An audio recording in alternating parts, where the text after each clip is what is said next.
Doctor صاحب ہجامے کی تاریخ کے حوالے سے کچھ روشنی ڈالے کہ ہجامے کی ہسٹری کتنی پرانی ہے؟ اگر ہم ہجامہ کی ہسٹری کی بات کرتے ہیں تو ڈیفرنٹ بکس میں اس کی ڈیفرنٹ جو ہے وہ ہمیں ہسٹری ملتی ہے، لیکن اس کے اندر تقریباً 1550 بیفور کرسٹ، یعنی حضرت عیسیٰ علیہ السلام کی پیدائش سے بھی 1550 سال پہلے ہجامہ کی تاریخ جو ہے وہ موجود ہے۔ اس کے ساتھ ساتھ پھر اسلام کے اندر جب آپ صلی اللہ علیہ وسلم کا دور آیا تو آپ نے بھی اپنے دور کے اندر جو ہے وہ ہجامہ کے حوالے سے متعدد احادیث جو ہے وہ موجود ہیں، آپ نے بھی اس علاج کی جو ہے وہ تلقین کی۔ اس کے علاوہ چائنیز میڈیسن کے اندر، کورین میڈیسن کے اندر، جیپنیز میڈیسن کے اندر اس کی ایک باقاعدہ ہسٹری ہے، اور ہر ٹریڈیشنل میڈیسن کا یہ آلموسٹ جو ہے وہ پارٹ ہے۔ تو ڈاکٹر صاحب آج کے ہجامے میں اور آج سے پہلے جو کہ ہجامہ ہوتا تھا اس میں کوئی ڈفرنس ہے کہ نہیں؟ جی بالکل، آج کے ہجامہ میں اور اس سے پہلے کے ہجامہ میں بہت فرق ہے۔ کسی زمانے میں سینگ لگائے جاتے تھے جس کو سینگیاں لگانا بھی کہا جاتا تھا۔ اس میں چونکہ سینگ کے اندر سپیس ہوتی ہے نا، خالی جگہ ہوتی ہے، تو وہ کیا کرتے تھے کہ آگ کی مدد سے وہاں ویکیوم کریٹ کرتے تھے، ایئر کو برن کرتے تھے اور اس کو جو ہے وہ پلیس کر دیتے تھے۔ ٹھیک ہے، آج وہی کام ہم جو ہے وہ آپ یہ کہہ لیں کہ ڈسپوزیبل پلاسٹک کے کپ ہیں ہمارے پاس، ٹھیک ہے، ہمارے پاس گن موجود ہے، وہی کام جو ہم کر رہے تھے فائر کی مدد سے، آج ہم وہ ویکیوم گن کی مدد سے جو ہے وہ کر رہے ہیں۔ ہم ایئر ریموو کر دیتے ہیں، ویکیوم کریٹ کرتے ہیں اور کپ کو باڈی کے اوپر جو ہے وہ پلیس کر دیتے ہیں۔ اس کے ساتھ پاسٹ میں اگر آپ دیکھیں تو پھر میٹل کے کپس بھی جو ہے وہ اویلیبل تھے، لیکن اب اگر ہم اسٹیرلائزیشن کے پوائنٹ آف ویو سے بات کریں کہ جرمز فری انسٹرومنٹ آج کے دور میں ہمارے پاس ایزیلی اویلیبل ہے، کیونکہ آج کے وقت جتنا بھی ہجامہ کے اندر ہم سامان استعمال کر رہے ہیں، چاہے وہ کپس ہیں، چاہے وہ سرجیکل بلیڈز ہیں، گلوز ہیں، یا جو بھی کاٹن وغیرہ استعمال ہو رہی ہے، وہ ایک ٹائم ایک پیشنٹ پہ یوز ہوتی ہے۔ تو اس حوالے سے آج کا ہجامہ پرانے ہجامے کی نسبت بہت زیادہ سیو ہو گیا کہ یہاں اب اسٹیرلائزیشن پراپر فالو ہو رہی ہے۔ ٹھیک ہے، اس میں کوئی 0% چانس آف انفیکشن ہے کہ ایک پرسن سے دوسرے پرسن میں ٹرانسفر اسی وقت ہوگی جب آپ وہی کپ جو ہے وہ ریپلیس کر کے اس کو دوبارہ دوسرے کسی مریض کو جو ہے وہ لگا دیں گے۔ تو پہلے اس طرح تھا کہ ایک ہی کپ کو اوبویسلی پہلے چونکہ میٹل کے کپ تھے اور وہ سین کی صورت میں تھے تو وہ ایک کپ جو ہے وہ متعدد لوگوں پہ لگتا تھا، لیکن اب ہمارے پاس یہ سہولت موجود ہے کہ اب ہمارے پاس ڈسپوزیبل کپ ہیں، ہم ایک دفعہ یوز کریں گے، اس کے بعد اس کو ہم ڈسپوز آف کر دیں گے، دوبارہ وہ یوز نہیں ہوگا۔ تو اس حوالے سے آج کا ہجامہ میں سمجھتا ہوں کہ پرانے ادوار کے ہجامہ کی نسبت بہت زیادہ سیف ہے۔ ڈاکٹر صاحب ہجامہ کیا ایک اسلامک طریقہ علاج ہے؟ جی بالکل، آپ صلی اللہ علیہ وسلم کے دور میں ایک صحابی رضی اللہ تعالیٰ عنہ کو پاؤں میں موچ آ گئی، تو آپ نے فرمایا کہ آپ جو ہے وہ ہجامہ کروائیں۔ تو جیسے میں نے پہلے بھی اس کا ذکر کیا کہ متعدد احادیث کے اندر، بلکہ امام بخاری نے صحیح بخاری کے اندر جو ہے وہ اس کے اوپر ایک پورا چیپٹر لکھا ہے۔ تو ہجامہ یقیناً ایک اسلامی طریقہ علاج ہے اور بہت سی احادیث ریفرنس کے طور پر اس حوالے سے موجود ہیں۔ ڈاکٹر صاحب ہجامہ کیا سائنٹیفکلی پروو ہے کہ نہیں ہے، اور کیا اس پہ ریسرچز موجود ہیں؟ اگر کوئی ریسرچ پیپر لکھا گیا ہے تو اس کا کوئی ریفرنس آپ کوٹ کر دیں۔ جی بالکل، چونکہ آپ کو پتہ ہے اب جدید دور ہے اور ہر چیز جو ہے وہ سائنٹیفکلی ایکسپلور ہو رہی ہے، اور اس میں یقیناً ہجامہ جو ہے اس کے اوپر بھی بہت ساری ریسرچز جو ہے وہ موجود ہیں، ریسرچ آرٹیکل جو ہے وہ موجود ہیں، گوگل اسکالر کے اوپر آپ جا کے سرچ کریں تو بہت ساری ریسرچز ایسی ہیں، تھیوریز ایسی ہیں جو ہجامہ کو سائنٹیفکلی ایکسپلین کرتی ہیں کہ کس طرح ہجامہ جو ہے وہ میڈیکلی ہمارے لیے جو ہے وہ بینیفیشل ہے۔ ڈاکٹر صاحب آج کے جدید دور میں ہجامہ کی اہمیت پہ کچھ روشنی ڈال دیں۔ دیکھیں، ہجامہ ایک آپ یہ کہہ لیں کہ نان انویسو ایک ایسا طریقہ علاج ہے جس کا کوئی کسی قسم کا سائیڈ ایفیکٹ نہیں ہے، اور اس جدید دور میں جہاں ایک پیشنٹ جو ہے وہ دوائیاں کھا کھا کر تنگ آ چکا ہوتا ہے اور وہ جو ہے وہ یہ چاہتا ہے کہ اس کو کوئی آلٹرنیٹ میتھڈ آف ٹریٹمنٹ ملے، وہ کوئی اس کو متبادل طریقہ علاج ملے تاکہ اس کی دوائیوں سے جان چھوٹ جائے۔ تو اس صورت میں ہجامہ انتہائی مفید ہے۔ بہت ساری ایسی بیماریاں ہیں جو کہ صرف ہجامہ سے ریکور ہو جاتی ہیں، جس میں آپ کو کسی بھی میڈیسن کی ضرورت جو ہے وہ پیش نہیں آتی۔ لیکن یہاں میں ایک بات کلیئر کر دوں کہ چونکہ جب ایک چیز جو ہے وہ پیک پہ اپنی جا رہی ہوتی ہے اور اس کا ٹرینڈ چل رہا ہوتا ہے، اس کے حوالے سے بہت ساری جو ہے وہ مسکنسیپشنز لوگوں کے ذہن میں ہوتی ہیں۔ تو اس میں یہ کہنا کہ ہر بیماری کا علاج حجامہ سے ممکن ہے، یہ انتہائی جو ہے وہ غلط سٹیٹمنٹ ہے. ایسا نہیں ہے. کچھ ایسے ڈیزیز ہیں جس میں حجامہ بالکل بھی کام نہیں کرتا اور کچھ ایسے ہیں جس میں حجامہ جو ہے وہ بہت بینیفیشیل ہے. ڈاکٹر صاحب دیکھا گیا کہ آج کل کے جو لوگ ہیں جو حجامے کی پریکٹس کر رہے ہیں انہوں نے اپنی شاپس کے باہر بڑا فلیکس لگایا ہوتا ہے جس میں لکھا ہو کہ ہر بیماری کا علاج حجامے سے ممکن ہے. تو آیا کہ یہ کہاں کوئی ثابت ہے یا نہیں ہے؟ سائنس اس میں کیا کہتی ہے؟ دیکھیں یہ میں چونکہ ابھی آپ کو پہلے بھی اس بات پہ بتا چکا ہوں کہ یہ پاسبل ہی نہیں ہے کہ ہر چیز کا علاج حجامہ سے ممکن ہو. مثال کے طور پر میں آپ کو ایک مثال دے کے یہ ذرا کلیئر کر دوں بات. اب فار ایگزامپل ایک ہرنیا کا پیشنٹ ہے. اب ہرنیا ایک کہہ لیں کہ اسٹرکچرل ڈیفارمیٹی ہے. اسٹرکچرل ڈیفارمیٹی کس طرح سے کہ ہمارے جو مسکولر وال ہوتی ہے نا وہ اب ہرنیا کی ڈیفرنٹ ٹائپ ہے. فار ایگزامپل میں امبلائکل ہرنیا کی بات کر رہا ہوں تو وہ جو مسکولر وال ہے اس میں بریک آ گیا, وہ پھٹ گئی اور وہاں سے جو ہمارا کنٹینٹ تھا, ابڈومینل کنٹینٹ تھا, وہ وہاں سے ابھر کے باہر آ گیا. اب یہ بھی ایک بیماری ہے, ٹھیک ہے. اس کا علاج نہ دوائی سے ممکن ہے نہ حجامہ سے ممکن ہے. کیوں؟ کیونکہ اس میں جو دیوار پھٹی ہے اس کو واپس سی کے ہی اس کا علاج ممکن ہے. تو یہ کہہ دینا کہ ہر بیماری میں حجامے کا علاج ہو جاتا ہے حجامہ سے, ایسا بالکل بھی نہیں. اسی طرح بواسیر کی فار ایگزامپل بات کر لیں, بواسیر بھی وہاں چونکہ وین کی سویلنگ ہے اور وہ ریکٹم کے اندر ہے یا اینل سفنکٹر کے اندر ہے, تو وہاں بھی آپ یہ کہیں کہ حجامہ کام کر سکتا ہے تو اٹ از ناٹ پاسبل. اسی طرح ایک بندے کے اندر جو ہے وہ کہہ لیں کہ اینس کے اندر کٹ آ گیا جس کو ہم فشر کہتے ہیں, یا دو راستے بن گئے جس کو ہم فسٹولا کہتے ہیں. اب اس صورتوں میں بھی حجامہ کیا کر سکتا ہے؟ کچھ بھی نہیں. حجامہ کرنے سے کٹ ختم تو نہیں ہو جانا, یا دو راستے ایک راستے میں تو نہیں بدل جائیں گے نا. تو یہ میں وہی کہہ رہا ہوں کہ مس کنسیپشن ہے, لوگوں کو غلط گائیڈ کیا جاتا ہے کہ حجامہ سے ہر بیماری کا علاج ممکن ہے. ایسا نہیں ہے. یہ اس کو یوں کہہ لیں کہ اسلامک ٹچ دے کے یہ کہہ دینا کہ ہر بیماری کا علاج اس سے ہو جائے گا, چونکہ سنت بھی ہے تو اس لیے کروا لینا چاہیے. تو میں ذاتی طور پر یہ سمجھتا ہوں گو کہ یہ الفاظ نہیں کہنے چاہیے کہ اپنی دکانداری کو چمکانے کے لیے یہ بات تو ٹھیک ہے, وگرنہ حقیقت میں یا سائنٹیفکلی آپ کہیں کہ ہر بیماری کا علاج حجامہ سے ہو جائے تو ایسا بالکل بھی پاسبل نہیں ہے. ڈاکٹر صاحب حجامہ میں, ڈرائی کپنگ میں اور اکوپنچر میں کیا ڈفرینس ہے؟ جی بالکل, اس میں ایسا ہے کہ جو الحجامہ ہے جس کی احادیث میں جس کا ذکر آیا ہے وہ بیسیکلی ویٹ کپنگ ہے, جس کے اندر ہم جو ہے وہ انسیجنز دیتے ہیں, کٹ لگاتے ہیں اور بلیڈ کرواتے ہیں, ٹھیک ہے, وہ الحجامہ ہے. ڈرائی کپنگ وہ ہوتی ہے جس کے اندر آپ بالکل بھی بلڈ وہاں سے نہیں نکالتے, نہ کوئی انسیجن دیتے ہیں, جسٹ آپ ڈرائی کپ لیتے ہیں اور اس کا بیسیکلی پرپس یہ ہوتا ہے کہ وہاں پہ بلڈ سرکولیشن کو انہانس کرنا, یا آگے چل کے ہم مزید اس کے اوپر جو ہے وہ بات کرتے ہیں. جو آکوپنکچر ہے یہ چائنیز میتھڈ ہے ٹریٹمنٹ کا, اور اس میں باڈی کے اندر جو ہے وہ ڈفرینٹ پوائنٹس ہیں, جس میں جو ہے وہ ایک چائنیز اپنی لینگویج میں کہتے ہیں کہ چی ہے, ایک فورس ہے جو کہ یوں کہہ لیں کہ باڈی کے اندر جو ہے وہ ڈفرینٹ پوائنٹ پہ اسٹرک ہو گئی ہے, تو ہم وہاں پہ نیڈل اپلائی کر کے اس کو وہاں پہ بحال کر رہے ہیں. تو یہ اوکوپنکچر کی فلسفی بیسیکلی ڈفرینٹ فلسفی ہے, اور وہ ایک چائنیز فلسفی ہے, اور وہ ایک ڈفرینٹ میتھڈ آف ٹریٹمنٹ ہے. اور اسی طرح ڈرائی کپنگ اور ویٹ کپنگ یہ دونوں بھی ڈفرینٹ ہیں. ڈاکٹر صاحب حجامہ بھی ایک اسپیسیفک پوائنٹس پہ ہوتا ہے, اکوپنچر بھی اسپیسیفک پوائنٹس پہ ہے, ڈرائی کپنگ بھی ایک اسپیسیفک پوائنٹس ہے. کیا یہ آیا ملتے جلتے طریقہ علاج نہیں ہے؟ ملتے جلتے, آپ اس سینس میں آپ نے بالکل ٹھیک بات کی ہے کہ باڈی کے اندر حجامہ کے بھی ڈفرینٹ پوائنٹس ہیں, اکوپنکچر کے بھی ڈفرینٹ پوائنٹس ہیں, اور اکوپنکچر کے پوائنٹس کو آپ حجامہ کے اندر یوز کر سکتے ہیں. وہ بات بالکل ٹھیک ہے. کیوں؟ کیونکہ ہیومن کی انیٹمی تو ایک ہی ہے نا.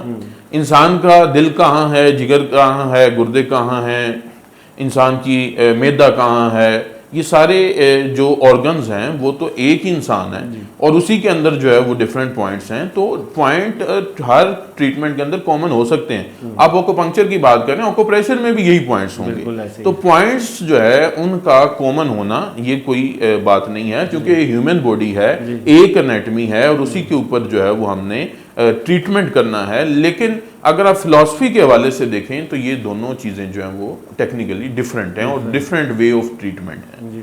ڈاکٹر صاحب حجامہ کن کن بیماریوں میں کروایا جا سکتا ہے؟ دیکھیں, چونکہ ابھی ہم نے یہ بات بھی کی ہے کہ ہر بیماری میں حجامہ نہیں کروایا جا سکتا, تو پھر یہ سوال بنتا ہی ہے کہ کس کس بیماری میں ہم حجامہ کروا سکتے ہیں. تو اس میں کچھ ایسی ڈیزیز ہیں جس میں حجامہ بہت زیادہ افیکٹو ہے. مثال کے طور پر جو بلڈ پریشر کا پیشنٹ ہے, الرجی جو ہے وہ اسکن الرجی ہے, کسی کو خارش کا مسئلہ ہے, اسی طرح کسی کو جو ہے وہ فیٹی لیور کا جو ہے وہ ایشو چل رہا ہے, اسی طرح ہیئر فال ہے, ٹھیک ہے, اسی طرح کسی بھی ٹائپ کی پین ہے, اسپیشلی شیٹیکا کا پین بڑا سویئر پین ہوتا ہے اور عام طور پر جو ہے وہ یہ ایزیلی ٹریٹیبل نہیں ہوتا اور میڈیسن سے بھی بندے کو فرق نہیں پڑا ہوتا.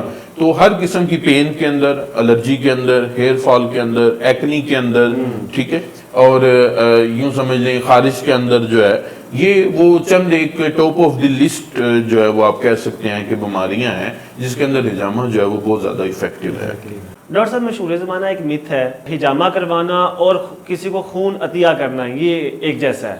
جی بالکل, یہ بڑا اچھا کویشچن آپ نے پوچھا ہے اور اکثر لوگوں کے ذہن میں یہ سوال پیدا ہوتا ہے کہ حجامہ کروانے سے بہتر ہے کہ ہم کسی کو جو ہے وہ خون دے دیں. تو اس میں ایک چیز کی کلیئرٹی جو ہے وہ ہونی چاہیے کہ حجامہ کرنا اور کسی کو بلڈ ڈونیٹ کرنا یہ ٹوٹلی ڈیفرنٹ چیزیں ہیں. کس طرح سے, میں سائنٹیفکلی اس بات کے اوپر ذرا تھوڑی سی تفصیلاً آپ سے جو ہے وہ بات کرتا ہوں.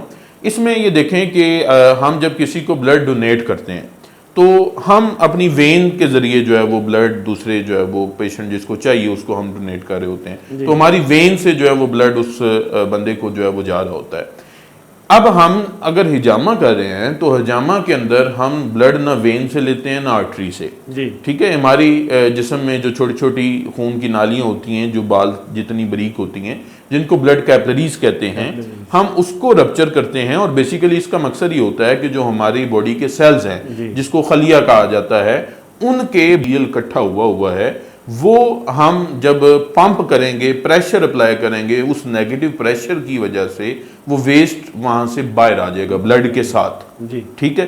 تو یہ جب ہم وین سے بلڈ دے رہے ہیں تو اس میں تو ایسا کوئی پروسیجر نہیں ہو رہا, ٹھیک ہے.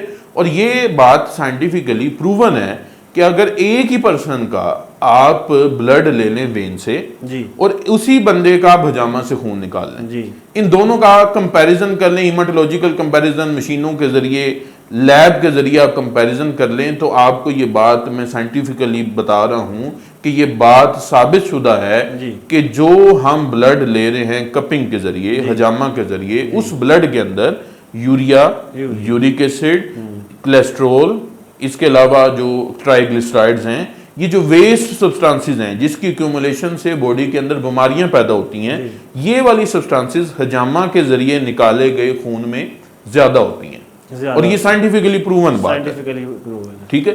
تو اب یہ بات بالکل واضح ہو گئی کہ بلڈ ڈونیٹ کرنا ڈیفرنٹ چیز ہے اور حجامہ کرنا جو ہے وہ ٹوٹلی ایک ڈیفرنٹ چیز ہے. چلیں ڈاکٹر صاحب, آج آپ نے ایک بہت بڑا مت کلیئر کر دیا ہے. امید ہے کہ ہماری پبلک سمجھ جائے گی, ان کے جو ذہن میں پیدا ہونے والے شک و شبہات ہیں وہ کلیئر ہو گئے ہوں گے. ڈاکٹر صاحب, حجامہ کے ایک سیشن میں ایک مریض کا کتنی مقدار میں خون نکلتا ہے؟ کیونکہ بہت سارے لوگ اس بات پہ پریشان ہو جاتے ہیں کہ آیا کہ ہمارا خون نکلے گا, پتہ نہیں ایک خون کی بوتل ہی نہ ضائع ہو جائے, اتنا خون نکل آیا. اس میں آپ رہنمائی فرما دیں کہ کتنا خون نکلتا ہے, آیا کہ وہ خون نکلنے سے کیا کوئی انسانی باڈی میں ویکنس آ سکتی ہے یا نہیں آ سکتی, اس کو کوئی سائیڈ افیکٹ ہو سکتا ہے کہ نہیں ہو سکتا؟ آپ نے جو کویشچن پوچھا ہے اس کی میں ایک چیز کی پہلے کلیئرٹی کر دوں کہ اگر ہم ڈیپ انسیجن دیں گے تو بلڈ زیادہ نکلے گا, اور اگر ہم سپرفیشل انسیجن دیں گے تو بلڈ کم نکلے گا. یا اس حوالے سے یہ بات تو کلیئر ہے. اب ڈیپینڈ کرتا ہے کہ جو آپ کا حجامہ پرفارم کر رہا ہے وہ کتنا بلڈ آپ کا جو ہے وہ بلیڈ کروانا چاہ رہا ہے, یا اس کے ذہن میں کیا ہے, یا وہ ٹرینڈ ہے یا ان ٹرینڈ ہے. اس صورت کے اندر ویسے نارملی اگر ہم ایک جنرل بات کریں تو نارمل جو ہے وہ آپ کہہ لیں کہ 40 ml سے 80 ml تک جو ہے وہ بلڈ میکسیمم ایک بندے کا جو ہے وہ ریموو کیا جاتا ہے. یہ نہیں کہ اتنا ہی ہوگا, میکسیمم 100 تک کا چلا جائے گا, اس سے زیادہ بلڈ ریموو کرنا جو ہے وہ بنتا بھی نہیں ہے. اس میں لوگوں کے ذہن میں یہ ایک بات آتی ہے کہ آیا جو بلڈ حجامہ کے ذریعے نکالا جا رہا ہے کیا وہ خون کی بوتل کے برابر ہے؟ تو اس میں یہ ایک چیز آپ کو بڑی کلیئر کر دوں کہ جو خون کی ایک بوتل ہوتی ہے وہ تقریباً 500 ml یعنی آدھے لیٹر کی ہوتی ہے تقریباً. تو اس میں جو حجامہ سے ہم بلڈ نکال رہے ہیں وہ تو میکسیمم جو ہے وہ آپ کہہ لیں 80 ml تک جو ہے وہ نکالا جا رہا ہے, یا 100 ml تک جو ہے وہ نکالا جا رہا ہے ایک سیشن میں. اچھا، عمومی طور پہ اتنا بھی جو ہے وہ نہیں ریموو ہوتا، لیکن میں یہ جنرل جو ہے وہ بات کر رہا ہوں. اب یہ والا بلڈ جو ہے وہ بلڈ ڈونیٹ کرنے والی بوٹل سے 5 ٹائمز لیس ہے، یعنی 5 گنا کم ہے اس سے. ٹھیک ہے، تو اس میں جو کہ آپ نے سوال میں پوچھا تھا کہ کیا اس سے کسی قسم کی کمزوری پیدا ہوتی ہے کہ نہیں، تو اس میں کسی قسم کی کوئی کمزوری بندے کے جسم میں پیدا نہیں ہوتی، بلکہ جو مریض ہے یا جو ایک عام پرسن بھی ہے وہ پہلے سے زیادہ فریش ہو جاتا ہے اور اس کو کسی قسم کی کوئی ویکنس اس میں نہیں ہوتی. اور اس میں ایک اور بات اسی سے ہماری جو ہے وہ ایڈ ہو جاتی ہے، لوگوں کے ذہن میں ایک اور بات آتی ہے کہ جس کی ایچ بی کم ہے وہ حجامہ کروائے گا تو اس کو خون کی مزید کمی ہو جائے گی. اچھا، یہ آپ ایک کہہ لیں کہ میریکل ہی ہے اس جو ہے وہ تھراپی کا، کہ حجامہ کروانے سے خون کی کمی نہیں ہوتی بلکہ خون مزید بڑھ جاتا ہے.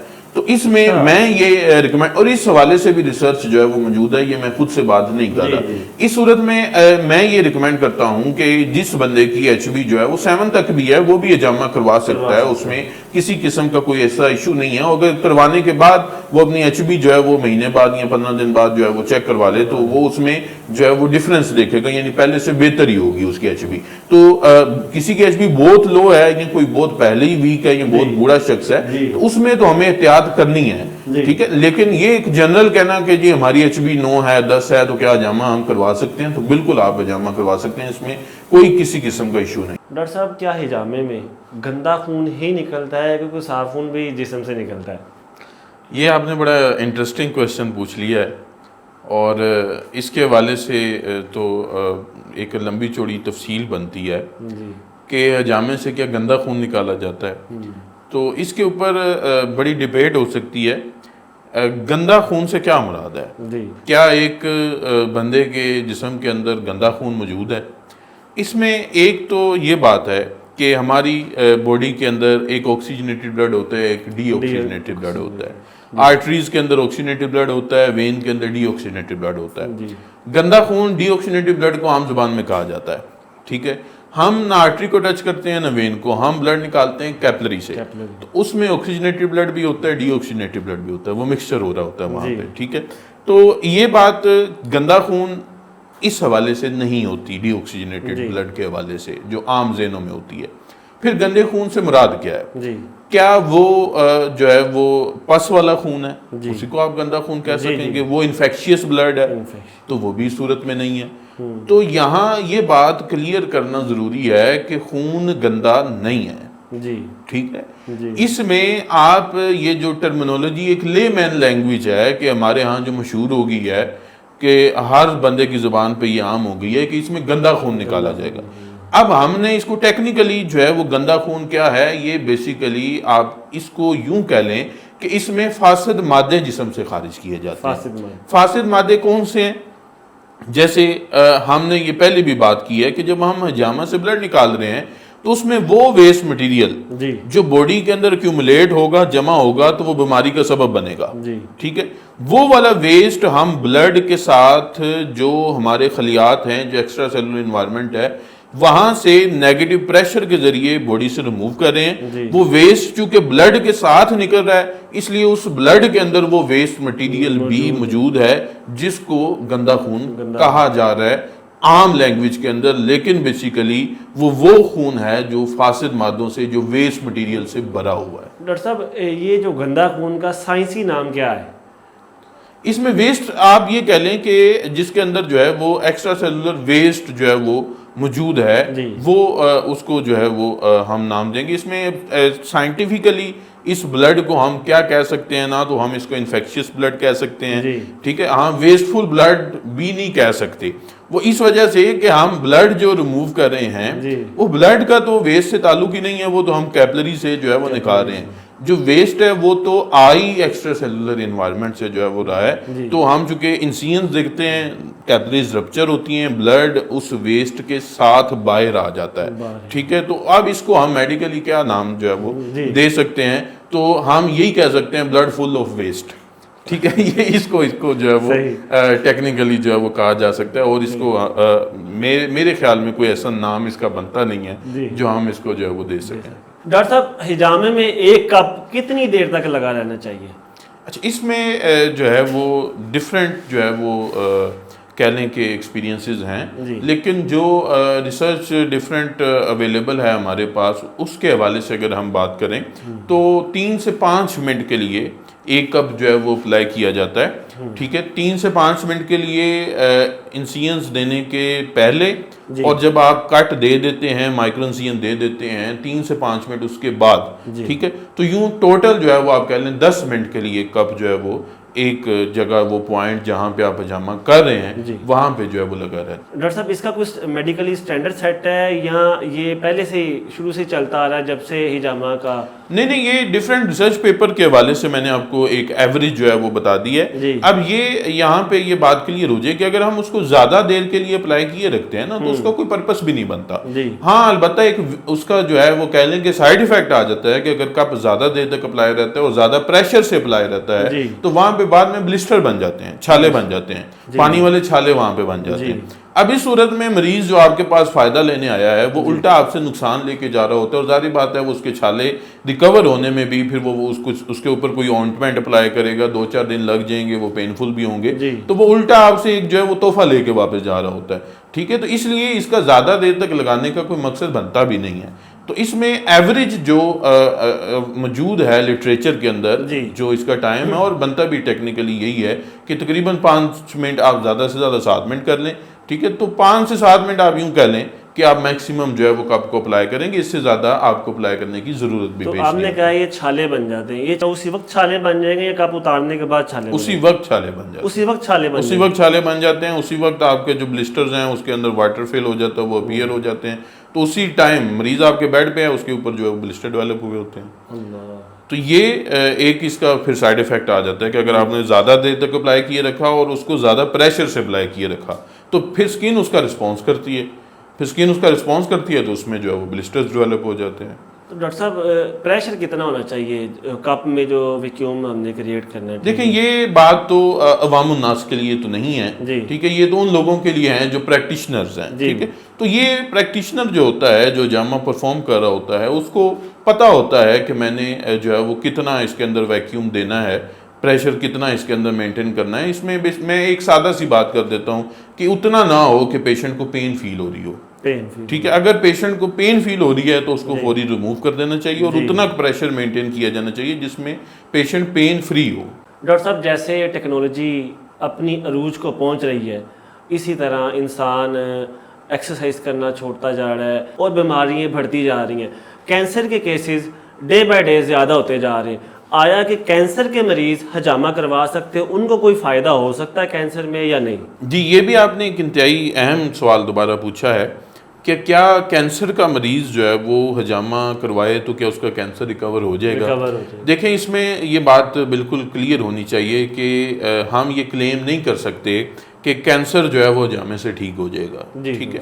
اس میں عین ممکن ہے کہ اس کو اس کی کوئی پین کے حوالے سے یا اس کی باڈی ریلیکسیشن کے حوالے سے حجامہ کینسر والے مریض کو کوئی فائدہ دے، لیکن یہ کلیم کرنا اور یہ اتنا بڑا دعویٰ کر دینا کہ حجامہ سے کینسر بھی ٹھیک ہو جائے گا، ایسا بالکل بھی نہیں ہے، کیونکہ کینسر جو ہے یہ جینیٹک لیول پہ جا کے ہوتا ہے، جس میں جینز جو ہیں وہ میوٹیشن ہوتی ہے، اس کے اندر چینجنگز آتی ہیں اور پھر سیلز کی ریپڈ ڈویژن ہونا شروع ہو جاتی ہے۔ چونکہ ہم ایک براڈ ٹرم کینسر کی بات کر رہے ہیں، ہم نے کسی کینسر کو اسپیسیفائی نہیں کیا، نہ بریسٹ کینسر کو، نہ پروسٹیٹ کینسر کو۔ تو اب اس صورت میں چونکہ باڈی کے جین کے اندر میوٹیشن آ رہی ہے اور وہ پھر سیل ملٹیپلیکیشن ہو رہی ہے اور سیل تقسیم ہو رہے ہیں تیزی سے، اور وہ تقسیم کنٹرول سے باہر ہے، تو حجامہ وہاں پہ کچھ بھی نہیں کر سکتا، ٹھیک ہے۔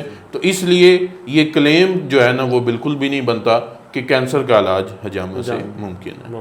ڈاکٹر صاحب خوراکوں کا خالص نہ ہونے کی وجہ سے آج انسان کمزوری کا شکار ہو رہا ہے، ینگ نوجوان اپنے آپ کو کمزوری کا شکار سمجھتے ہیں، یعنی کمزوری محسوس کرتے ہیں اپنی باڈی میں، کہ آیا کہ قوت مدافعت کو بڑھانے کے لیے حجامہ بیسٹ ہو سکتا ہے؟ اپنی قوت کو، جسمانی طاقت کو بڑھانے کے لیے حجامہ کروایا جا سکتا ہے؟ اس میں کوئی ان کی ریکوری ہو سکتی ہے کہ نہیں؟ اس میں آپ نے ایک سوال میں 2 باتیں پوچھی ہیں۔ پہلی بات تو یہ ہے کہ کیا قوت مدافعت کو بڑھاتا ہے حجامہ؟ قوت مدافعت جو ہمارا امیون سسٹم ہے، بیسیکلی ہماری جو وائٹ آرمی ہے جو ہماری پروٹیکشن کرتی ہے اگینسٹ ڈیزیزز، یعنی جو جراثیم ہمارے جسم پہ حملہ کرتے ہیں ان جراثیم سے بچاؤ کا کام کرتی ہے ہماری قوت مدافعت، جو ہمارا ایک پورا سسٹم ہے جس کو ہم امیون سسٹم کہتے ہیں۔ اب ہم اس بات کی طرف آتے ہیں کہ کیا ہجامہ امیونٹی بوسٹر ہے، کیا ہجامہ قوت مدافعت کو بڑھاتا ہے؟ تو اس کا جواب ہے جی بالکل، ہجامہ قوت مدافعت کو بڑھاتا ہے۔ جب آپ کپ کو اپلائی کرتے ہیں، آپ وہاں پہ کٹ دیتے ہیں، تو یہ بیسیکلی آپ کے امیون سسٹم کو جو ہے وہ ایکٹیویٹ کر رہا ہوتا ہے اور آپ کے امیون سسٹم کو یہ بوسٹ کر رہا ہوتا ہے۔ اس لیے ہم یہ بات کرتے ہیں کہ حفظ ما تقدم کے طور پر، یعنی پریکاشنری میئر کے طور پر آپ بیماریوں سے بچنے کے لیے بھی ہجامہ کروا سکتے ہیں، اس لیے کہ ہجامہ ہماری قوت مدافعت کو بڑھاتا ہے، اور قوت مدافعت کا تعلق بیماریوں کو بچانے کے ساتھ ہے کہ آپ کے جسم پہ جو جراثیم حملہ کریں گے، قوت مدافعت نے ان جراثیموں کے خلاف لڑنا ہے اور اس کو مار دینا ہے۔ اب آتے ہیں ہم دوسری بات کی طرف کہ جو جنرل ویکنس ہے، وہ ہمارا آج کا جو نوجوان ہے وہ کمزوری کا شکار ہے، اور وہ کمزوری اس کی بیسیکلی جسمانی نہیں، مینٹلی جو ہے وہ کمزوری ہے۔ وہ اس لیے وہ اپنے آپ کو مینٹلی ایگزاسٹ رکھتا ہے، ٹھیک ہے، وہ اپنے آپ کو مینٹلی ایگزاسٹ رکھتا ہے۔ اس کی مصروفیات کچھ اس طرح سے ہے، وہ زیادہ انڈور گیمز کے اوپر آ گیا، آؤٹ ڈور گیمز کی بجائے ہمارے زمانے میں آؤٹ ڈور گیمز زیادہ تھی، لوگ باہر جا کے نکل کے کھیلتے تھے۔ تو آج کی مائیں اپنے بچوں کو باہر دھکیل رہی ہیں، پرانی مائیں اپنے بچوں کو باہر سے اندر دھکیل رہی ہوتی ہے کہ اندر آ جاؤ۔ اب آج کی ماں اندر سے باہر نکالنا چاہ رہی ہے، لیکن بچے کے پاس اتنی فیسیلٹیز ہیں، وہ لیپ ٹاپ کی فارم میں، وہ موبائل کی فارم میں، وہ انٹرنیٹ کی فارم میں اس کے پاس ہے، اتنی اس کے پاس ایکٹیویٹیز ہیں کہ وہ کر رہا ہے۔ اس وجہ سے بہت زیادہ ہماری باڈی کے اوپر جو ہے وہ ایفیکٹس آئے ہیں، ٹیکنالوجی کا یہ ایک ایفیکٹ آپ کہہ سکتے ہیں، ڈائریکٹلی بھی کہہ لیں انڈائریکٹلی بھی کہہ لیں، تو یہ ایک ایفیکٹ جو ہے وہ ضرور آیا ہے۔ اب ہماری بات چونکہ ہجامہ کے حوالے سے ہے، تو کیا ایک جو بندہ ایگزاسٹ فیل کرتا ہے، تھکا تھکا رہتا ہے، اس کو لگتا ہے کہ اس کو کمزوری ہے، تو اس صورت میں وہ ہجامہ کروائے تو وہ اس کے لیے بینیفیشل ہے کہ نہیں ہے؟ تو اس میں بالکل جو بندہ ایگزاسٹڈ ہے، جو زیادہ تھکاوٹ محسوس کر رہا ہے، اور یہ تقریباً ہر دوسرے بندے کے اندر موجودہ دور میں یہ سچویشن جو ہے موجود ہے، جس میں خوراک کے ساتھ ساتھ ٹیکنالوجی کا بھی یقیناً رول ہے، نو ڈاؤٹ اس میں خوراک کا بھی رول ہے، اور ہماری جو ڈیلی ایکٹیویٹیز ہیں، چونکہ ہمارا لائف سٹائل جو ہے اب وہ سیڈنٹری لائف سٹائل ہوتا چلا جا رہا ہے، ہم محنت سے دور ہوتے چلے جا رہے ہیں، تو اس لیے جو ایگزاسٹڈ پرسن ہے، جس کو جو ہے وہ تھکاوٹ بہت زیادہ ہو رہی ہے، تو وہ اگر ہجامہ کروائے تو اس کی باڈی یقیناً جو ہے وہ ریلیکس ہوتی ہے، اس کو جو ہے وہ اس کی تھکاوٹ میں کمی ہوتی ہے، اور وہ اپنے آپ کو جو ہے وہ بہتر محسوس کرتا ہے پہلے سے۔ تو ہجامہ یہ مسل ریلیکسنٹ کا بھی کام کرتا ہے، ٹھیک ہے، مسل ریلیکسنٹ کا بھی کام کرتا ہے، تو یہ ہماری باڈی کو جو ہے وہ ریلیکس کرنے کے لیے بھی ہجامہ اپنا رول جو ہے وہ پلے کرتا ہے۔ ڈاکٹر صاحب، آج کل بلڈ پریشر کا مریض ہر دوسرے تیسرے گھر میں موجود ہے، بلڈ پریشر کے مریض کو ہجامہ کروانا چاہیے یا نہیں کروانا چاہیے؟ اگر کروانا چاہیے تو کتنے فیصد بلڈ پریشر کم ہونے کے چانسز ہے؟ یہ مستقل مزاج پہ بلڈ پریشر کم ہوگا یا اس کو وقتاً فوقتاً ہجامے کے سیشن لینے پڑیں گے پھر جا کے وہ کیور ہوگا؟ اس میں بات یوں ہے کہ اگر ہم بات کریں کہ اس کے چونکہ جو بلڈ پریشر ہے، high blood pressure, hypertension کی بات کریں، اور ہائپر ٹینشن سے مراد زیادہ ٹینشن نہیں، ہائی بلڈ پریشر ہے۔ اب ہائپر ٹینشن جو ہے نا، یہ ایک ملٹی فیکٹوریل ڈس آرڈر ہے، ملٹی فیکٹوریل ڈس آرڈر جس میں آپ کی فوڈ بھی انوالو ہے، آپ کے جینز بھی انوالو ہیں، آپ کا انوائرمنٹ بھی انوالو ہے، تو یوں ملٹیپل فیکٹر مل کے اس چیز کو جو ہے وہ ڈیولپ کر رہے ہیں، ٹھیک ہے۔ اسی طرح شوگر بھی ملٹی فیکٹوریل ہے، تو ہائپر ٹینشن چونکہ ملٹی فیکٹوریل۔ اگر ہم آئیں اس کی کوز کی طرف، آیا ایک پرسن کو ٹینشن کی وجہ سے، ڈپریشن کی وجہ سے ہائپر ٹینشن ہو رہا ہے، تو اس صورت میں کیا ہوگا؟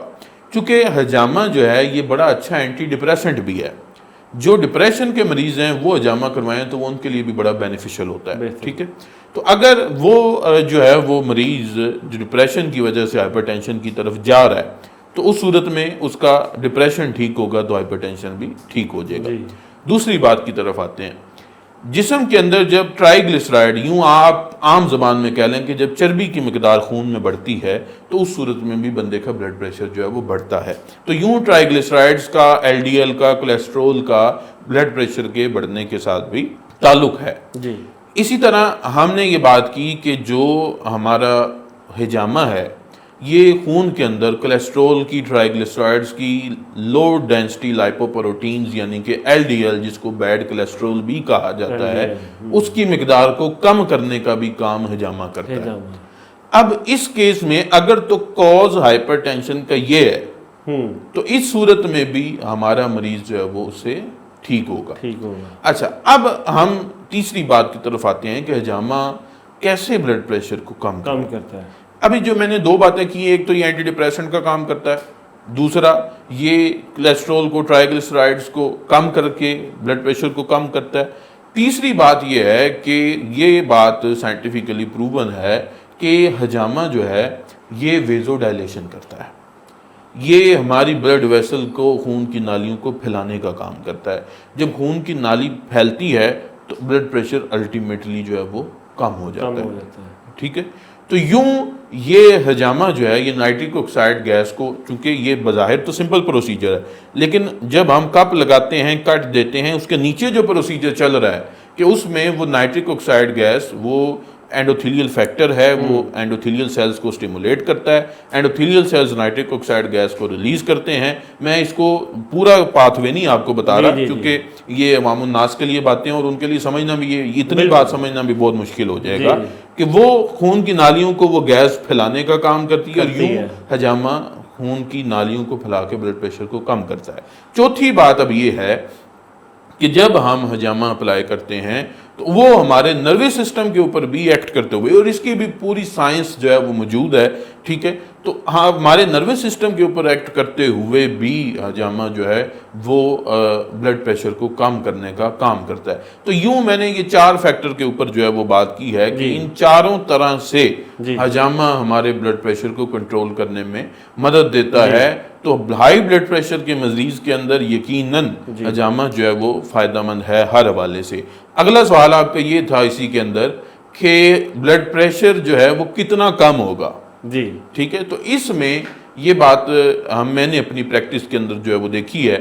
تو اگر ہمارے پاس پیشنٹ آتا ہے اور اس کا ہم ہجامہ کرنے سے پہلے بلڈ پریشر لیتے ہیں اور ہجامہ کرنے کے بعد فوری ہم بلڈ پریشر لیتے ہیں تو اس میں 10 to 20 ملی میٹر مرکری فوری جو ہے وہ فرق پڑ جاتا ہے. اور یہ چونکہ ہم کوز کو ٹریٹ کر رہے ہیں، یہ بات کو سمجھیے گا. ایک یہ ہے بندہ کہتا ہے جی میں ساری زندگی بلڈ پریشر کی دوائی کھاتا رہوں. ٹھیک ہے. اس میں اگر کوز ٹریٹ کر دی جائے تو بلڈ پریشر ختم ہو جائے گا. ٹھیک ہے. ہمارے ہاں یہ بھی مشہور ہے کہ بلڈ پریشر کی ساری زندگی دوائی کھانی پڑتی ہے. جی ایسے ہی ہے. ٹھیک ہے. اب ایک بندہ جو کسی ڈپریشن سے گزر رہا ہے، اس کی وجہ سے ہائی بلڈ پریشر ہو رہا ہے، ایک بندہ جس کو تو میرا یہ بات بڑی جو ہے وہ ایزیلی کلیئر ہو جاتی ہے مائنڈ میں کہ بھئی اس کا کولیسٹرول، ٹرائیگلیسرائڈ کم ہوگی، ہائپر ٹینشن کم ہو جائے گا، وہ چیزیں کنٹرول ہو جائیں گی. ٹھیک ہے. تو ہم اپنی ڈائٹ کی مدد سے ہم ان چیزوں کا جو ہے وہ یوز کر کے، ہم جو ہے وہ الٹرنیٹیو تھراپیز کا یوز کر کے، ہربل میڈیسنز کا یوز کر کے اس کو ختم بھی کر سکتے ہیں. ہائی بلڈ پریشر کو کیوریبل ہے. ڈاکٹر صاحب ایلوپیتھی ڈاکٹرز تو یہ کہتے ہیں کہ ساری زندگی بلڈ پریشر کی دوائی کھانی پڑے گی، یہ کیوریبل نہیں ہے، جبکہ آپ کہہ رہے ہیں کہ ہربل میڈیسن میں اس کا 100% افیکٹو علاج ہے. ہجامہ اگر اس کے ساتھ ہم ایکسرا تھراپی کے طور پہ یوز کیا جائے اس کو، یا اس کے سیشن کروائے جائیں تو یہ کیور ہو سکتا ہے. تو اس کو آپ کس نظریے سے دیکھیں؟ میں نے ابھی ویسے بات کی تھی شروع کے اندر ہی کہ ہائی بلڈ پریشر ایک ملٹی فیکٹوریل ڈس آرڈر ہے. تو ہم بھی میڈیکل سائنسز کے حوالے سے ہی جو ہے وہ بات کر رہے ہیں، ہم کوئی الگ سے بات نہیں کر رہے. ٹھیک ہے. ایلوپیتھک سسٹم بھی اس بات کو مانے گا کہ جب میں نے جو 2 جو ہے وہ کازز کی بات کی ہے کہ اگر ڈیزیز کا کاز ٹھیک ہو جاتا ہے تو بیماری کیوں نہیں ٹھیک ہوتی. ٹھیک ہے. تو میں نے یہ بات کیا، پر ایک بندہ ایسا ہے جس کا کاز کوئی نہیں سمجھ آ رہا، یا اس کو آپ یہ چونکہ میں نے کہا کہ اس میں جین بھی انوالو ہو سکتے ہیں، اس کو جینیٹیکلی ہے تو اس کو ضرورت ہو سکتا ہے پڑے کہ ساری زندگی وہ دوائی جو ہے وہ کھاتا رہے. ٹھیک ہے. لیکن دوسرے کیس کے اندر اگر جو ہے وہ کوز آپ کو سمجھ آ رہا ہے تو اس صورت میں نے یہ جو بات کی ہے کہ یہ ٹریٹیبل ہے، اور اس میں کوئی ایسی 2 رائے بھی نہیں ہے اور اس میں کوئی اس کا انکار بھی نہیں کر سکتا. ڈاکٹر صاحب کیا ہیپیٹائٹس ہجامے سے کیور ہو سکتا ہے؟ اگین وہی بات دوبارہ سے ہم اس پہ بات کریں گے. جی. ہیپاٹائٹس ایک وائرل ڈس آرڈر ہے, وائرل ڈس آرڈر ہے, اور ہم بات عمومی طور پر وائرل ہیپاٹائٹس کی کرتے ہیں, وگرنہ ہیپاٹائٹس کی بھی ٹائپس ہیں. جی. الکوہولک ہیپاٹائٹس بھی ہو سکتا ہے, ٹھیک ہے, کسی کو چوٹ لگنے سے بھی لیور میں انفلیمیشن ہو سکتی ہے.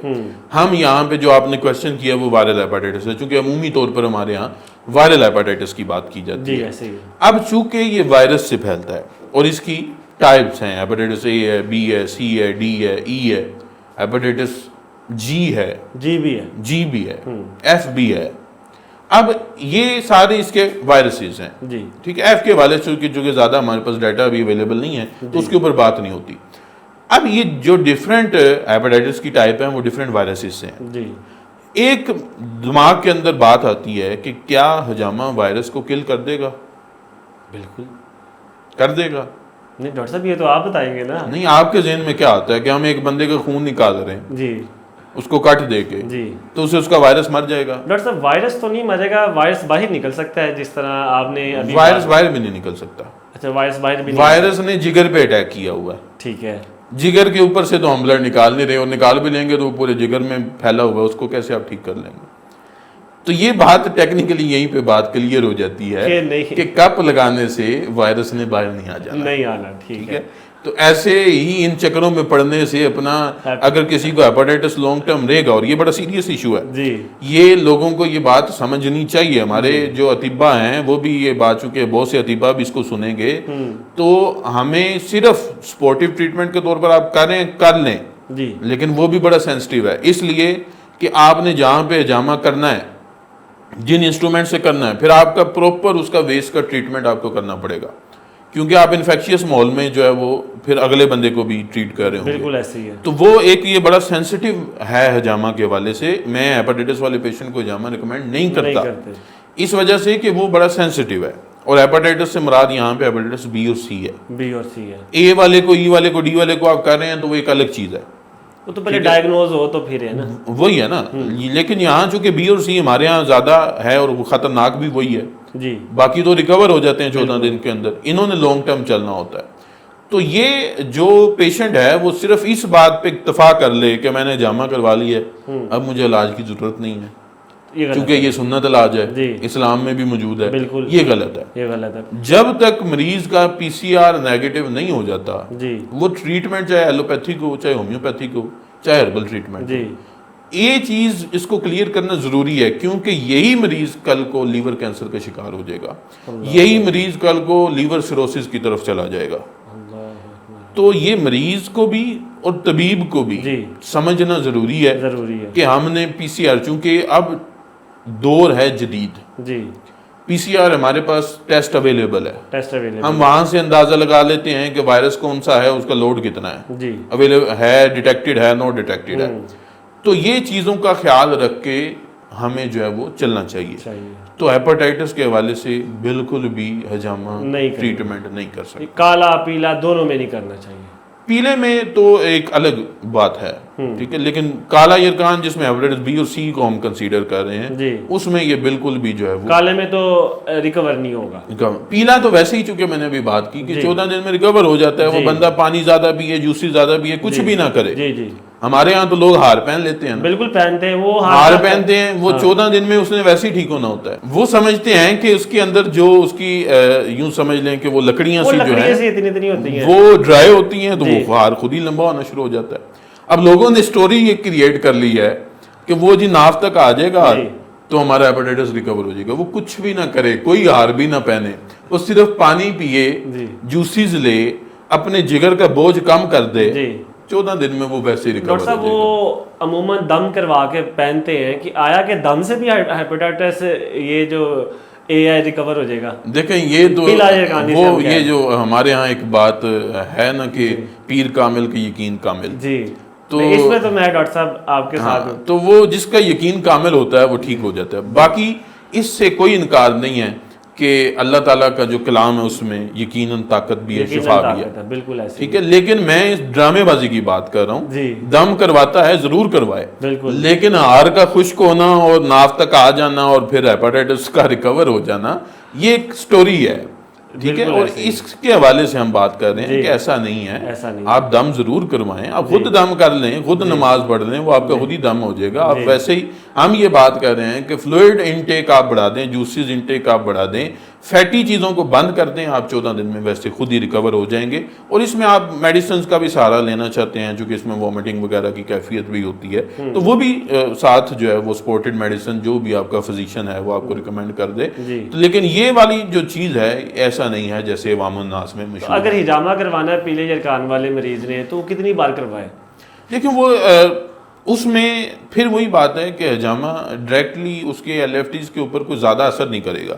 ہجامہ ایل ایف ٹیز پہ اثر ضرور کرتا ہے. میرے ایکسپیرینس میں یہ ہے کہ ایل ایف ٹیز کے اوپر ہجامہ کام کرتا ہے اور انزائمز کا جو لیول ہے وہ کم ہوتا ہے. تو اگر وہ ہیپاٹائٹس اے کا ای کا پیشنٹ جو ہے وہ ہجامہ کروانا بھی چاہ رہا ہے تو ایک دفعہ کا سیشن اس کے لیے جو ہے وہ کافی ہوگا.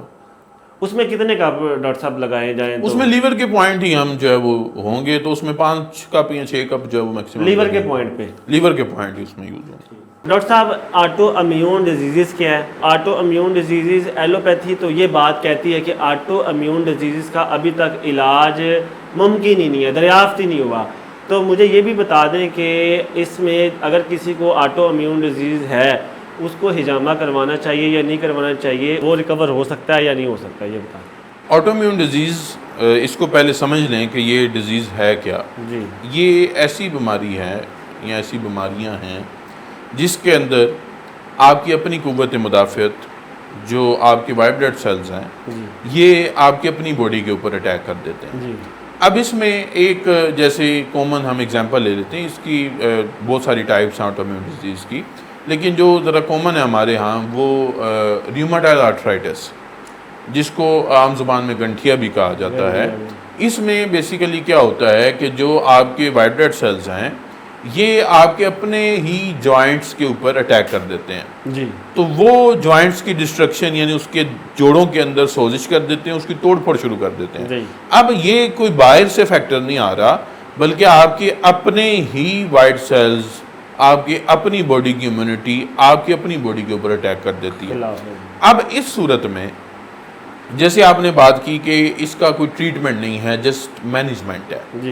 اب مینجمنٹ یہ ہے کہ ایلوپیتھک سسٹم آف میڈیسن کے اندر اس کے اندر امیونٹی سپریسنٹس دیے جاتے ہیں جو ہماری قوت مدافعت کو دبا دیں. اب جب قوت مدافعت کو دبا دیں گے تو وہ بیماری کو دبانے میں مدد دے گا. ٹھیک ہے.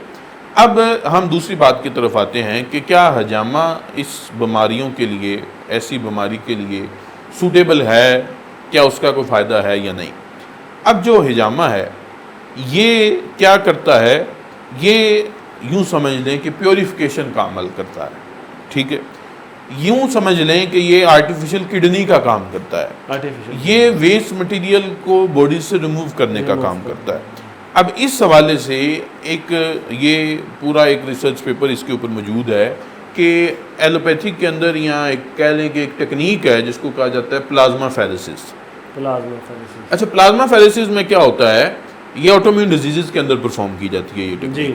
اس میں یہ ہوتا ہے کہ بلڈ نکالا جاتا ہے اور اس بلڈ کے اندر جو ویسٹ سبسٹانسز جو بیماری کا سبب بن رہی ہیں, مثال کے طور پر میں نے ریوماٹائڈ کی بات کی ہے, تو اس کے اندر جو کازیٹیو پیتھولوجیکل سبسٹانس ہے جو بیماری کا سبب بن رہی ہے جس کو سی ایس پی کہا جاتا ہے, وہ سی پی ایس کازیٹیو پیتھولوجیکل سبسٹانس, وہ سبسٹانس جو ہے وہ پلازما فیریسس ٹیکنیک کے ذریعے ہم بلڈ سے ریموو کرنے کا کام کرتے ہیں کہ اس سے ریموو ہوگی, پیشنٹ کے اندر واپس بلڈ چلا جائے گا اور چونکہ وہ بیماری کا جو سبب بننے والی چیزیں تھیں وہ ریموو کر دی جائیں گی. ہجامہ جو ہے آٹو امیون ڈیزیزز کے اندر جو بیماری کا سبب بننے والی جو کہہ لیں کہ سبسٹانسز ہیں اس کو ریموو کرنے کا کام کرتا ہے.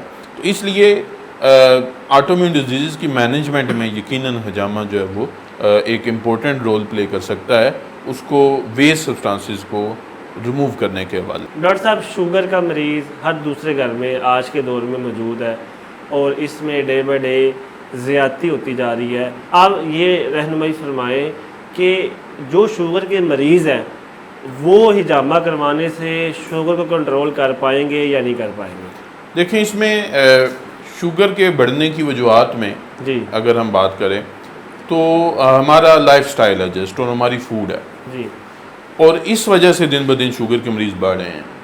ہجامہ ایسا کوئی شوگر کو کنٹرول نہیں کرے گا, جی بلکہ یوں کہہ لیں کہ چونکہ ہجامہ جو شوگر کا پیشنٹ ہوتا ہے اس کو ویکنس ہوتی ہے اور وہ زیادہ تھکاوٹ محسوس کر رہا ہوتا ہے, تو ہم نے چونکہ پہلے اس کے اوپر کافی تفصیلی بات کر لی ہے کہ اس کی وہ تھکاوٹ کو دور کرنے کے لیے ہجامہ افیکٹو رہے گا, لیکن شوگر لیول کو نارمل کرنے کے لیے ہجامہ اتنا افیکٹو نہیں. افیکٹ ضرور آتا ہے, میں یہ نہیں کہتا کہ افیکٹ نہیں آتا, لیکن کوئی یہ کہہ دے کہ ہجامہ کرنے سے شوگر ٹھیک ہو جائے گی, ایسا پاسبل نہیں ہے.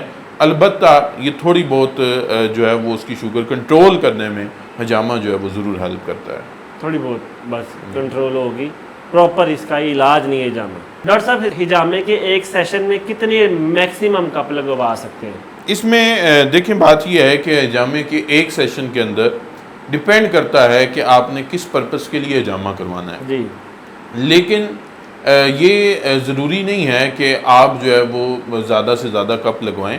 اس میں جو میری پریکٹس ہے اس کے اندر میں یہ سمجھتا ہوں کہ ایک بندے کو جو ہے وہ میکسیمم جو ہے وہ 12 یا 14 کپ جو ہے وہ لگانے چاہیے, اس سے زیادہ کپ جو ہے وہ نہیں لگانے چاہیے. اگین وہی بات ہوگی کہ مسئلے کے اوپر ڈیپینڈ کرتا ہے کہ آپ کس پرپس کے لیے ہجامہ کروانا چاہتے ہیں. اس کے پوائنٹس چونکہ ڈیفرنٹ ہوں گے اور اس حساب سے ہم جو ہے وہ سلیکٹ کریں گے کہ نمبر آف کپ جو ہے وہ کتنے ہونے چاہیے. لیکن یہ میں نے میکسیمم نمبر آپ کو, منیمم ایک بھی لگ سکتا ہے, لیکن میکسیمم میں نے آپ کو 12 سے 14 تک جو ہے وہ میکسیمم کپ لگوائے جاتے ہیں. لیکن ہمارے ہاں لوگوں کی پریکٹس کے اندر ہم نے یہ دیکھا ہے کہ وہ 20 تک جو ہے وہ بھی کپ جو ہے وہ لگا دیتے ہیں, 22 تک بھی کپ لگا دیتے ہیں. لیکن اس کا کوئی سائیڈ ایفیکٹ ہوگا اتنے زیادہ کپ لگانے سے؟ دیکھیں سائیڈ ایفیکٹ اس کیس میں جو ہے وہ یہی ہے کہ مریض کا زیادہ بلڈ جو ہے وہ ریموو ہو رہا ہوگا اور اس طرح سے جو ہے وہ اس کو زیادہ جو ہے وہ ذرا کریٹیکل سچویشن فیس کرنا پڑ سکتی ہے. ٹھیک ہے, یہی ایک اس کے اندر سائیڈ ایفیکٹ ہے.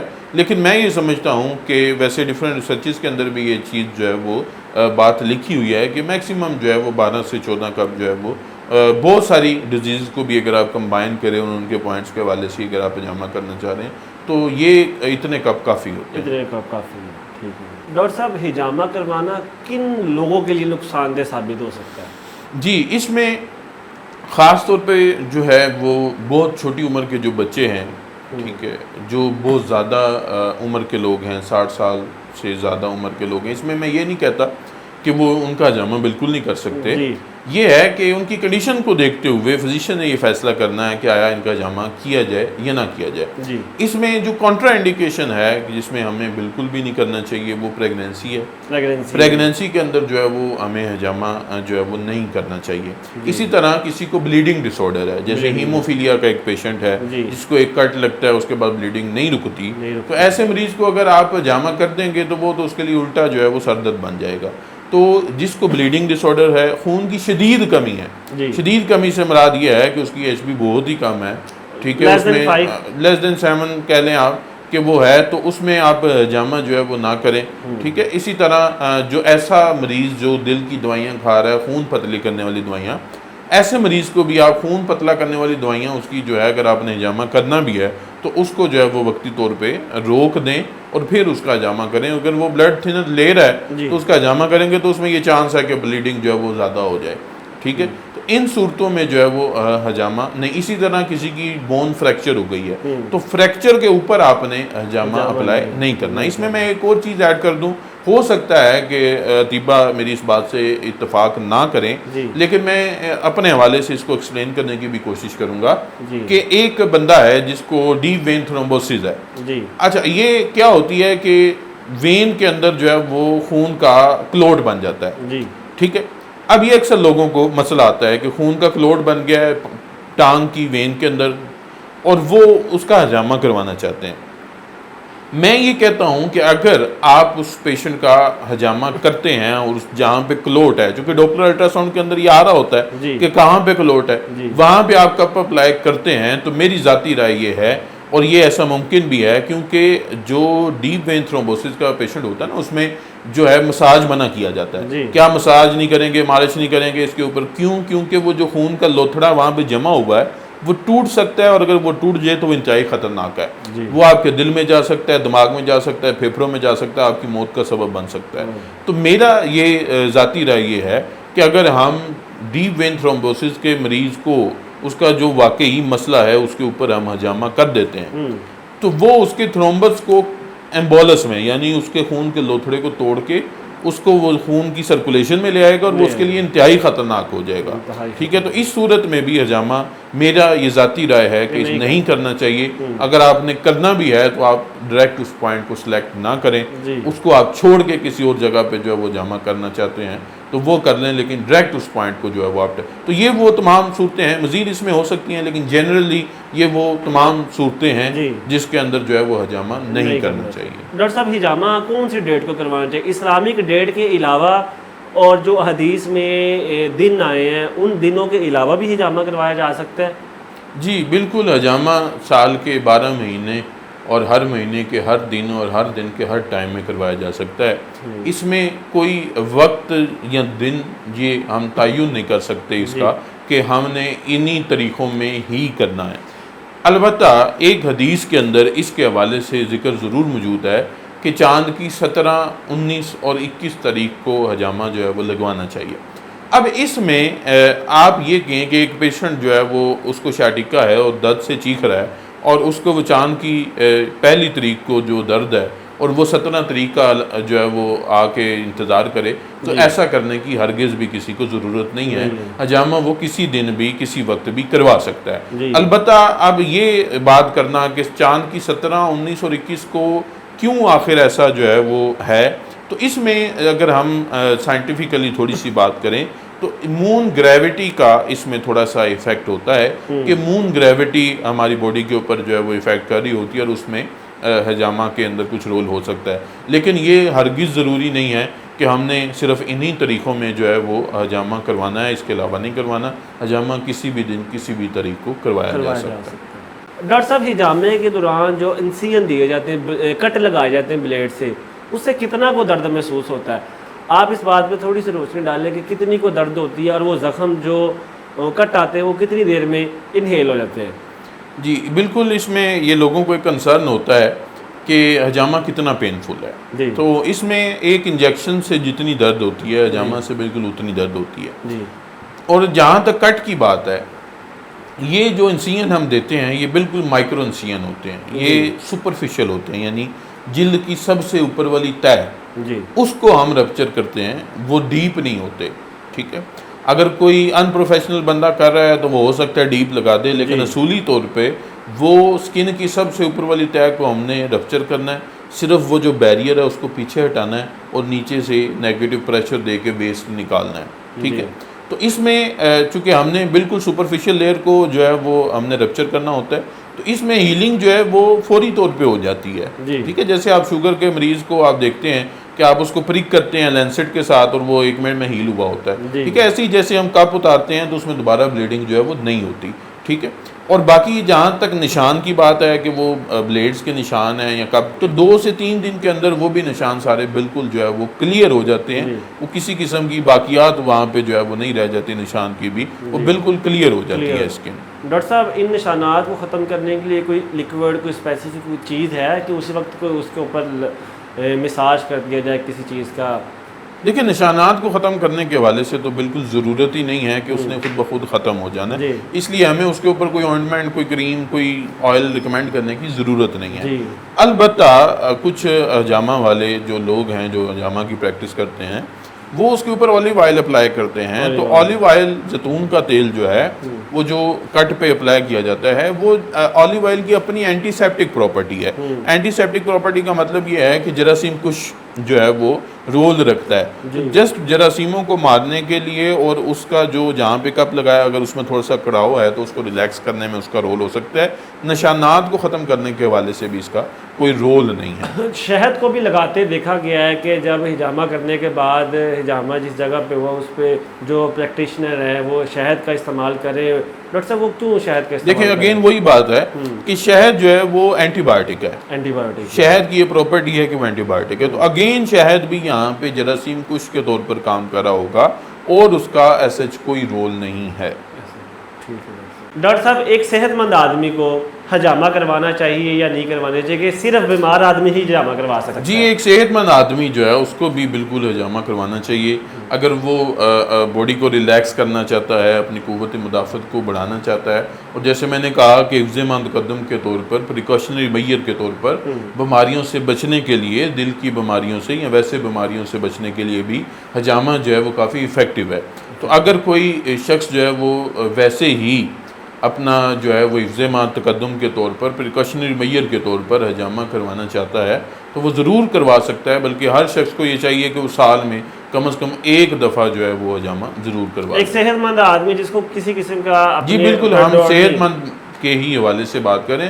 جس کو کوئی ڈیزیز ہے تو اس میں تو ہمیں کنٹینیوسلی جو ہے وہ 3 سے 4 سیشن کرنے پڑتے ہیں. لیکن جو ایک صحت مند آدمی ہے جس کو کوئی مسئلہ نہیں ہے, جسٹ وہ اپنے آپ کی باڈی کی پروٹیکشن کے لیے اور باڈی کو ریلیکس کرنے کے لیے جو وہ حجامہ کروانا چاہ رہا ہے تو وہ بالکل کروا سکتا ہے. سال میں ایک بار. سال میں ایک بار. ڈاکٹر صاحب کیا عورتیں حیض کی حالت میں حجامہ کروا سکتی ہیں؟ جی بالکل, جو مینسٹرل سائیکل ہے اس کے دوران حجامہ کنٹرا انڈیکیٹڈ ہے, اس کے دوران حجامہ نہیں کروانا چاہیے. اس کی وجہ یہ ہے کہ جب ہم کپ اپلائی کریں گے تو کپ اپلائی کرنے سے طب کا یہ فلسفی ہے کہ ہم خون کے بہاؤ کو ایک دوسری طرف مائل کر سکتے ہیں. ٹھیک ہے, تو اس میں ہو سکتا ہے کہ جو فیمیل ہے اس کے مینسٹرل سائیکل کے اوپر ایفیکٹ آ جائے. ٹھیک ہے, وہ ہو سکتا ہے بند ہو جائیں, ہو سکتا ہے زیادہ ہو جائیں. تو اس لیے ڈیورنگ مینسز جو ہے وہ ویسے ہی میڈیسنز بھی زیادہ تر جو ہے وہ منع ہوتی ہیں. تو اس طرح حجامہ جو ہے وہ بھی مینسز کے دوران یا مینسٹرل سائیکل کے دوران نہیں کروانا چاہیے. بالکل نہیں کروانا چاہیے. بالکل نہیں کروانا چاہیے. ڈاکٹر صاحب حجامہ کروانے کے بعد کچھ پیشنٹ کے ریویوز یہ ہوتے ہیں کہ ہمیں باڈی میں ویکنس فیل ہو رہی ہے, اس بات کی کتنی کوئی حقیقت ہے؟ دیکھیں اس میں حجامہ کے اندر کوئی ایسا, چونکہ ہم بڑی ڈیٹیل میں اس کے اوپر بات کر چکے ہیں کیونکہ ہم نے بہت زیادہ بلڈ ریموو نہیں کرنا, بڑی ایک مائنر سی اماؤنٹ ہے بلڈ کی جو ہم نے ریموو کرنی ہے, باڈی سے ویسٹ مٹیریل ریموو کرنا ہے, تو باڈی اس میں زیادہ ریلیکس ہوتی ہے. اگر کوئی پرسن یہ کہتا ہے کہ مجھے جو ہے وہ ویکنس ہو رہی ہے حجامہ کروانے کے بعد, تو ہو سکتا ہے کہ کسی ان ٹرینڈ پرسن سے اس نے جو ہے وہ حجامہ کروایا ہو, اس نے اس کی بلیڈنگ جو ہے وہ بہت زیادہ کروا دی ہو, تو اس صورت میں شاید پاسبل ہے کہ اس کو کوئی ویکنس فیل ہو. وگرنہ عام طور پر جو ہے وہ مینٹلی بھی بندے کے اگر ذہن میں ایک بات ہو تو اس کا ایفیکٹ بھی آ جاتا ہے. ٹھیک ہے, تو وہ اگر انسان کے ذہن میں یہ بات ہے کہ حجامہ سے خون نکلے گا اور مجھے ویکنس ہو جائے گی, تو وہ آلریڈی اگر یہ ڈیسائیڈ کر چکا ہے تو ایک جو اس کا مینٹل ڈیسیژن ہے اس کا ایفیکٹ بھی باڈی کے اوپر آ سکتا ہے. وگرنہ حقیقت میں حجامہ کروانے سے جو ہے وہ کوئی ایسی ویکنس جو ہے وہ ڈیولپ نہیں ہوتی. ڈاکٹر صاحب حجامہ کروانے کے بعد کتنی دیر بعد شاور لینا چاہیے؟ دیکھیں اس میں کوئی ایسی جو کنٹرا انڈیکیشن تو نہیں ہے کہ اگر مریض حجامہ کے فوری بعد جو ہے وہ شاور لینا چاہ رہا ہے, نہانا چاہ رہا ہے, غسل کرنا چاہ رہا ہے, تو اس میں یہ ہے کہ وہ نیم گرم پانی یا تازہ پانی استعمال کرے, تو وہ اس کے لیے جو ہے وہ زیادہ فائدہ مند رہے گا. البتہ بہتر ہے کہ اگر اس کو نہیں جو ہے وہ کوئی ایسا مسئلہ ہے تو وہ اگلے دن جو ہے وہ نہا لے, کیونکہ اس میں کوئی ایسا ایشو بھی نہیں ہے کہ فوری طور پر نہانے کی ضرورت جو ہے. البتہ کچھ کتابوں میں لکھا ہوا ہے کہ حجامے کے بعد غسل کرنا مستحب ہے, ایک اچھا عمل ہے. تو اس میں یہی ہے کہ پانی جو ہے وہ نیم گرم پانی جو ہے وہ اس کا استعمال کر لے. باقی اس میں کوئی ایسا کنٹرا انڈیکیشن یا ایسا کوئی منع نہیں ہے کہ آپ حجامہ کے فوری بعد جو ہے وہ نہائیں. کیونکہ ڈاکٹر صاحب حجامے میں جب کٹ دیے جاتے ہیں تو جسم پہ ہلکے ہلکے نشانات یا کٹ لگ جاتے ہیں, تو اگر حجامہ کروانے کے بعد فوراً پانی ان پہ ڈالا جائے تو اس پہ کوئی ریشہ وغیرہ یا سویلنگ ہونے کے اس میں کسی قسم کا ریشہ یا اس کے سویلنگ کے جو ہے وہ چانس نہیں ہوتے. چونکہ میں نے آپ کو بتایا کہ وہ مائکرو انسینز ہوتے ہیں, ڈیپ نہیں ہوتے, وہ فوری طور پر ہیل ہو جاتے ہیں, تو اس میں کوئی ایسا ایشو نہیں ہے. البتہ یہ ہے کہ اریٹیشن ہوگی, جلن محسوس ہوگی وقتی طور پر پیشنٹ کو. اگر وہ اگلے دن آئے گا تو اس میں ایسا کسی قسم کا کوئی ایشو نہیں آئے گا. ٹھیک ہے, تو وہ پیشنٹ کی مرضی ہے کہ اگر وہ یہ سمجھتا ہے, وہ اریٹیٹ ہو رہا ہے اور وہ نہانا چاہ رہا ہے, شاور لینا چاہ رہا ہے, تو وہ فوری طور پر بھی شاور لے لے, تو اس میں کوئی ایسچ کوئی کنٹرا انڈیکیشن نہیں ہے. ڈاکٹر صاحب حجامہ کروانے سے پہلے مریض کو کون سی احتیاطی تدابیر اپنانی چاہیے؟ جی اس میں اسپیشلی جو یہ ہے کہ مریض جو ہے وہ خالی پیٹ ہو, اس نے کھانا جو ہے وہ کھایا ہو 2 سے 3 گھنٹے پہلے کم از کم جو ہے, کھانا کھانے کے فوری بعد جو ہے وہ حجامہ نہیں کرنا چاہیے. اس کی ریزن بھی میں تھوڑا سا بتا دیتا ہوں, کیونکہ جب کھانا کھاتے ہیں اس کے بعد کھانا ہضم ہونے کا فنومینا شروع ہوتا ہے تو بلڈ سرکولیشن جو ہے وہ چینج ہو رہی ہوتی ہے، ٹھیک ہے. تو اس میں اس لیے جو ہے وہ بہتر ہے کہ پیشنٹ جو ہے وہ پیٹ بھرا ہوا نہ ہو، کھانے کے فوری بعد جو ہے وہ حجامہ نہ کروائے. باقی اس میں کوئی ایسا کوئی مسئلہ نہیں ہے، کوئی ایسی کوئی احتیاطی تدابیر نہیں ہیں جو چوز کرنی چاہیے. ہاں البتہ اس میں کوئی پانی پینا چاہتا ہے، کوئی جوس پینا چاہتا ہے، وہ بالکل پی لے، وہ فوری پہلے بھی پی لے، تو اس میں کوئی ایشو نہیں ہے. کوئی ایشو. باڈی پر کون سی بہترین جگہ ہے حجامہ کرنے کی، یہ بتا دیں. دیکھیں اس میں بات یہ ہے کہ ڈپینڈ کرتا ہے کہ پیشنٹ کو مسئلہ کیا ہے. جی ہم بیسٹ جگہ جو ہے وہ اس کو کیا کریں جب تک جو ہے وہ پیشنٹ کی ہمیں ہسٹری نہیں پتہ، اس کا ٹریٹمنٹ کیا کرنا ہے، اس کا کاز کیا ہے، وجہ کیا ہے. جیسے میں آپ کو ایک ایگزامپل دیتا ہوں کہ ایک بندہ ہے، اس کو جو ہے وہ فروزن شولڈر کا مسئلہ ہے. جی تو اس کو کمر کے نچلے حصے پہ حجامہ لگانے سے کچھ بھی نہیں ہوگا. جی ٹھیک ہے. اسی طرح جس کو کارپل ٹنل سنڈروم ہے، اس کی نس دب گئی ہے بازو کی، تو وہاں پہ ہی حجامہ کریں گے جہاں پہ اس کو مسئلہ ہے. اسی طرح کسی کو بیلز پالسی یا لکوہ ہو گیا، اب لکوہ میں حجامہ بڑا افیکٹو ہے. اب اس صورت میں اگر اس کی جو نرو کا روٹ ہے جہاں سے ڈیمیج ہوا ہے اس کو چھوڑ کر ہم سنت پوائنٹ لگاتے رہیں گے تو اس کو کوئی ایفیکٹ جو ہے وہ نہیں آئے گا. تو یہ ڈیپینڈ کرتا ہے مریض کے اوپر کہ اس کو کیا پرابلم ہے، پھر اس کا بیسٹ پوائنٹ جو ہے وہ ڈیسائیڈ ہوگا. البتہ کچھ پوائنٹ ایسے ہیں جو حدیث میں جن کا ذکر ہے، جس میں یا خوف ہے، یہ سر کے اوپر والے حصے میں لگتا ہے، گدی کے اندر جو ہے وہ سنت پوائنٹ ہے، یہ گردن کے دونوں سائڈوں کے اوپر سنت پوائنٹ ہے. اسی طرح شولڈر کے درمیان کے اندر جو ہے وہ شولڈر بلیڈ جہاں پہ ہمارے ہوتے ہیں اس کے درمیان میں جو ہے کاہل اس کو کہتے ہیں، وہ ایک سنت پوائنٹ ہے. پاؤں کے اوپر اسی طرح، اور اسی طرح بیک کے اوپر جو ہے وہ بٹک کے اوپر کچھ سنت پوائنٹ جو ہے وہ موجود ہیں. البتہ پھر وہی بات ہے کہ سنت پوائنٹ پہ حجامہ کرنے سے مریض ٹھیک نہیں ہو جائے گا جب تک اس کا روٹ کاز ہم نہیں دیکھیں گے کہ کس بیماری کیا ہے اور اس بیماری کی وجہ کیا ہے، درد کس نرو کے دبنے کی وجہ سے ہو رہی ہے. اس کو اب ایک شائٹیکا کے مریض کو ہم دونوں کاندھوں کے درمیان حجامہ کر دیں سنت کا سمجھ کے، اور ہم کہیں کہ یہ سنت پوائنٹ ہے، اس سے فائدہ ہوگا، یقیناً اس سے فائدہ ہوگا، لیکن اس بیماری میں نہیں، کسی اور بیماری میں اس کو فائدہ ہو سکتا ہے. تو اس صورت میں ہمیں شائٹک نرو کا روٹ پتہ ہوگا کہ نرو کہاں شروع ہو رہی ہے، کہاں ختم ہو رہی ہے، کہاں پہ کمپریشن آ رہی ہے جو اس کو دبا رہی ہے، وہاں پہ حجامہ کرنے سے ہی وہ ریلیکس ہو سکتی ہے.